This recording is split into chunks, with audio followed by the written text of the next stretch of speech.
Era a realização de um sonho. Eu tinha 23 anos e morava sozinha em Nova York, num apartamento delicioso a 2 quadras do Central Park. Me mudei para os Estados Unidos para passar um ano estudando na Parsons, a melhor escola de moda do país. A vida estava perfeita, até o meu destino mudar para sempre 6 meses depois que eu cheguei na cidade.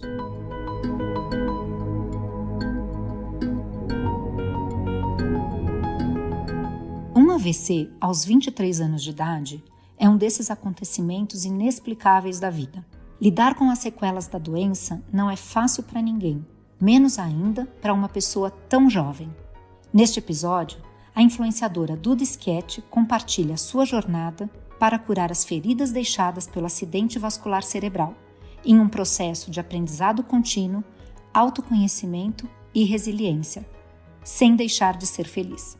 Ouça, no final do episódio, as reflexões da especialista em desenvolvimento humano, Ana Raia, para te ajudar a se conectar com a história e com você mesma. Eu sou Geise Diniz e esse é o podcast Plenai. Ouça e reconecte-se.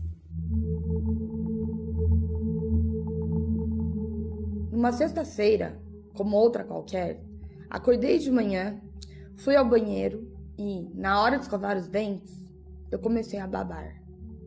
Olhei no espelho e prestei atenção no meu rosto. Senti uma fraqueza no lado direito, como se o músculo não tivesse força para mexer a boca e piscar o olho. Fiquei intrigada com aquela paralisia, mas confesso, não me preocupei tanto.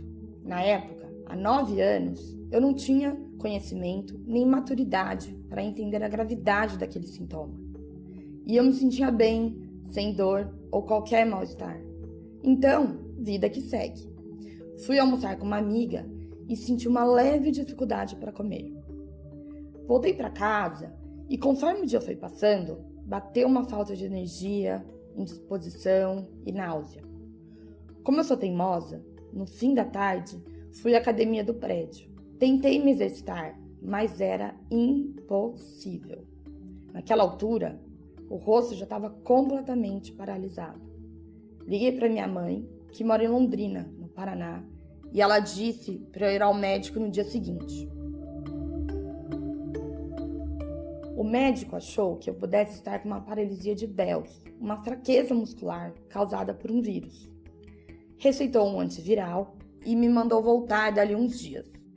Só que no fim de semana eu piorei a ponto de não conseguir andar. Depois eu fui saber que eu tinha perdido a audição do lado direito, por isso eu estava sem equilíbrio. Minha mãe chegou em Nova York 2 dias depois. A essa altura, o pouco que eu conseguia comer, eu vomitava. Quando eu tentava andar, eu caía no chão. Eu não saía da cama. Voltei no mesmo médico e ele me mandou procurar um neurocirurgião. Senti que o buraco era mais embaixo. Saímos perguntando para os conhecidos e o amigo do amigo indicou um médico famoso. Eu e minha mãe estávamos muito nervosas na consulta. Por mais que a gente fale inglês fluentemente, não é a mesma coisa se comunicar em outra língua, ainda mais numa situação como aquela. Para piorar, o médico não foi muito acolhedor. Uma ressonância apontou que eu tinha um cavernoma cerebral, uma má formação no vaso sanguíneo. Eu nasci com isso, mas até então eu não sabia. E provavelmente nunca saberia, se a lesão não tivesse estourado e sangrado, que foi o que aconteceu comigo, do nada.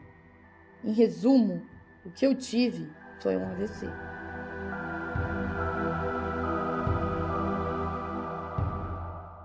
A lesão estava localizada entre o tronco e a medula cerebral, um lugar delicado, de dificílimo acesso. O médico disse que, por causa da localização, não dava para operar.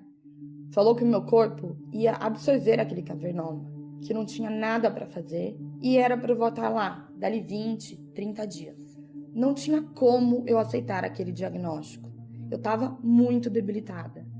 Minha mãe e eu saímos do consultório inconformadas. O meu pai é médico e concordou que a gente precisava escutar outras opiniões. Ele e minha mãe fizeram vários contatos e, graças a Deus, nós encontramos um neurocirurgião especialista em cavernoma, em São Paulo.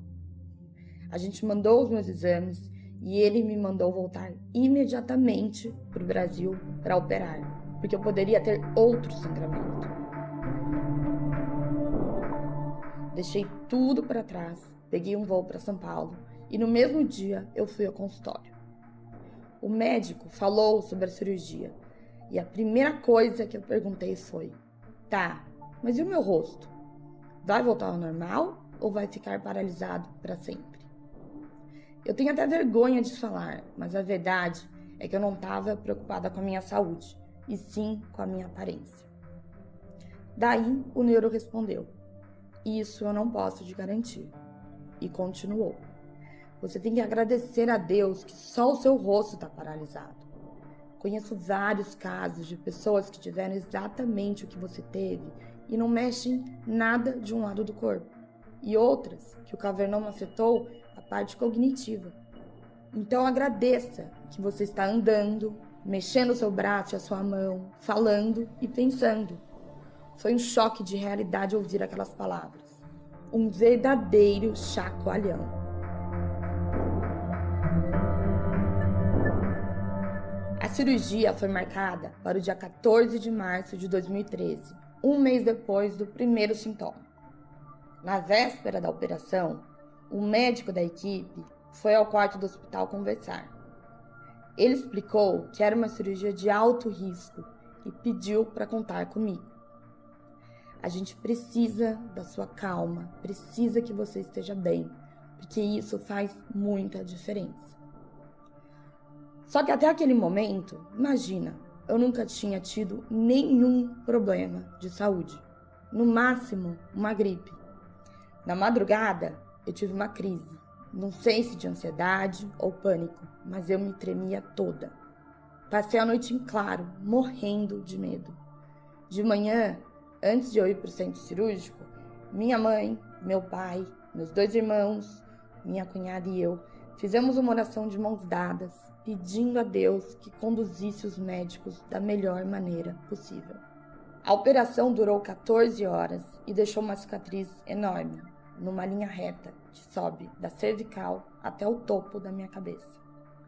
Acordei na UTI, com a minha mãe segurando a minha mão do meu lado esquerdo, dizendo que tinha ido tudo bem e chorando muito. Tive alta e me mudei para a casa dos meus pais, em Londrina. 2013 foi um ano de recuperação. Eu nem entendia direito o que estava acontecendo. Precisava da ajuda da minha mãe para tomar banho, para me trocar. Demorei 2 meses para conseguir estabilizar o equilíbrio e fazer uma caminhada sem apoio de alguém. Naquela época, eu também não tinha ferramentas internas para lidar com a minha ansiedade, com toda a inquietação que eu estava sentindo. Qualquer dorzinha podia ser na pontinha do dedo. Eu já achava que podia ser o cavernoma de novo. Os 4 anos seguintes foram de infelicidade, angústia e tristeza. Uma fase bem dark, que eu não considero que vivi, mas sobrevivi. Eu sempre fui muito ligada à beleza. Trabalhava com moda, adorava me maquiar, me produzir, me vestir bem. A sequela estética, para mim, doía como se alguém tivesse enfiado uma faca no peito e quebrado o meu coração em 1 milhão de pedaços. O rosto é o nosso cartão de visitas, a primeira coisa que o outro olha em você e você no outro. É por onde a gente se expressa e demonstra os nossos sentimentos. Eu tinha perdido 96% dos movimentos do lado direito do meu rosto. Ter um sorriso torto me matava por dentro. Eu evitava olhar no espelho, porque eu não gostava do que eu via. Não queria tirar foto. Logo eu, que sou leão com ascendente em leão, sempre adorei fazer pose para a câmera e me exibir. Achava que nunca ia voltar a ser feliz. Não entendia porque aquilo estava acontecendo justo comigo, tão vaidosa. diminuí o convívio social e só queria encontrar pessoas que já sabiam o que tinha acontecido, para evitar olhares que me incomodassem.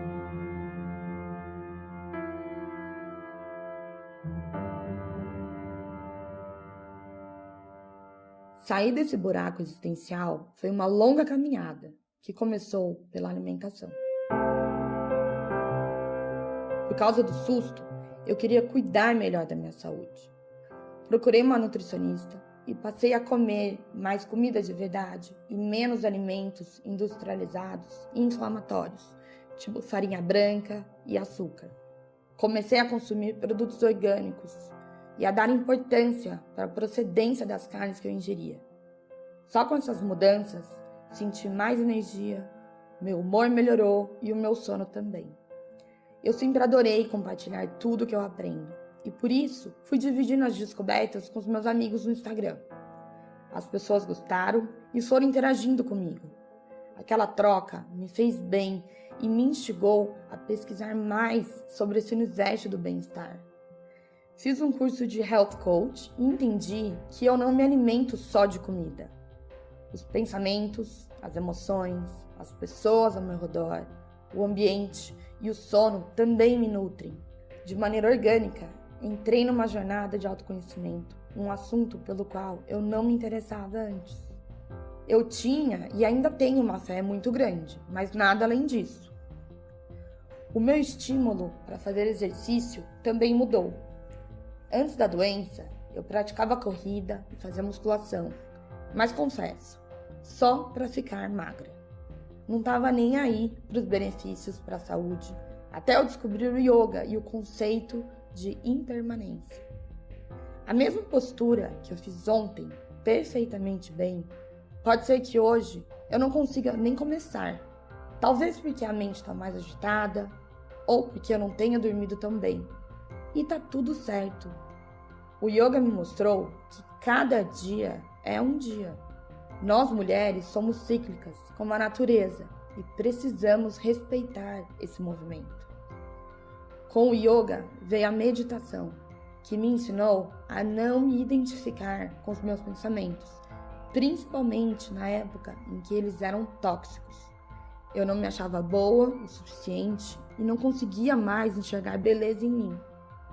O maior passo da minha jornada de descoberta de mim mesma eu dei em 2017, quando comecei a fazer terapia. Eu, que sou comunicativa, tinha me fechado numa conchinha. Andava de cabeça baixa e não fazia contato visual com ninguém. Eu tinha vergonha da minha doença e medo do julgamento alheio. Até a psicóloga me provocar. É melhor você começar a encarar essa realidade. O pontapé inicial foi, literalmente, levantar a cabeça. A psicóloga me falou: olha para cima, para de se esconder. A minha lição de casa era ficar de cabeça erguida na sala de espera e cumprimentar os outros, em vez de disfarçar olhando no celular, como eu sempre fazia. Esse pequeno gesto mudou a minha vida. A partir daí, aos poucos, eu fui saindo para o mundo. Comecei a andar de queixo erguido na rua e no shopping. Voltei a frequentar eventos sociais e a conversar com pessoas que eu não conhecia. Me preparei para, se alguém me perguntasse o que tinha acontecido com o meu rosto, contar sem medo de ser julgada. E descobri que, quando eu mostro a minha vulnerabilidade, as pessoas se conectam comigo, são empáticas e se interessam muito mais pela minha história do que pela sequela física.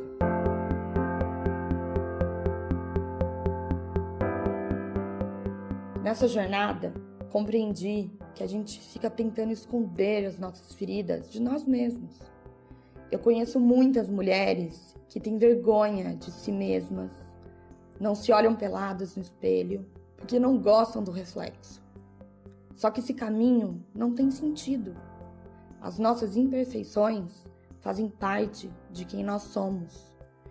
Me sinto muito honrada quando alguém me pede dicas de como melhorar a autoestima e se aceitar como é.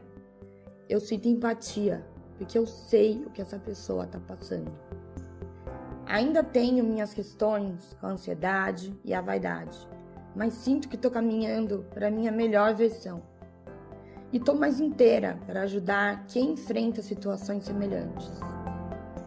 A minha missão é pegar tudo o que aconteceu comigo e mostrar como eu fui do ponto A para o B, de uma mulher excessivamente preocupada com a aparência e a opinião dos outros, para alguém com mais saúde física, mental e emocional. Ser estilista deixou de fazer sentido para mim e a minha busca por bem-estar virou uma carreira. Criei um podcast e uma conta de Instagram onde eu compartilho o que eu vim aprendendo ao longo desses 9 anos. Eu falo sobre desenvolvimento humano, espiritualidade, autoconhecimento, cura, saúde mental, nutrição e tudo o que compõe esse universo holístico. Voltei a morar sozinha, parei de me vitimizar e mentalizo todos os dias o mantra que me ajudou e ainda ajuda. Tudo o que acontece comigo é a melhor coisa que poderia ter acontecido comigo.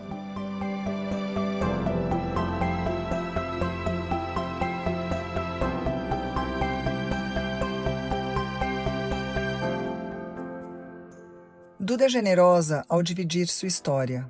Com sinceridade, razão e emoção, sem qualquer receio, ela expõe suas antigas e atuais vulnerabilidades.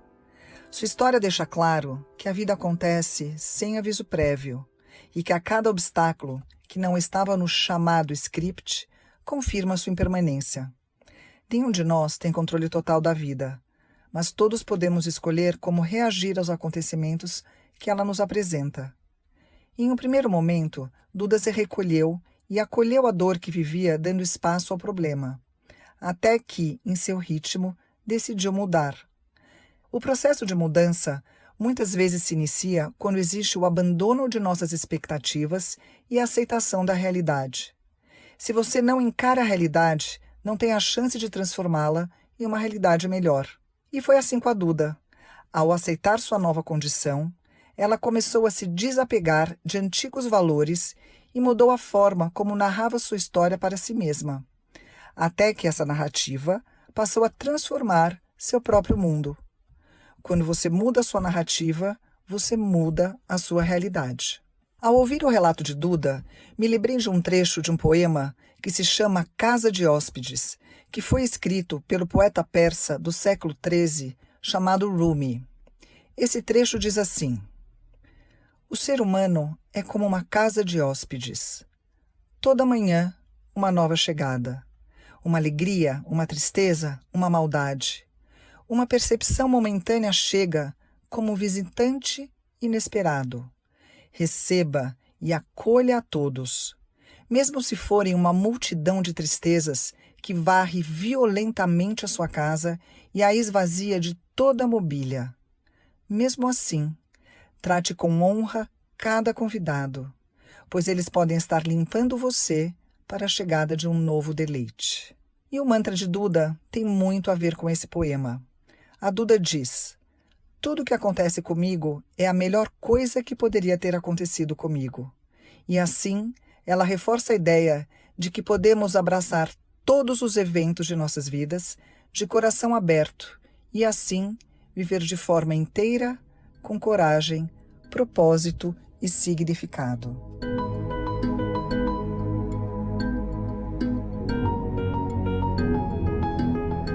Nossas histórias não acabam por aqui. Confira mais dos nossos conteúdos em plenai.com e em nosso perfil no Instagram, @portalplenai.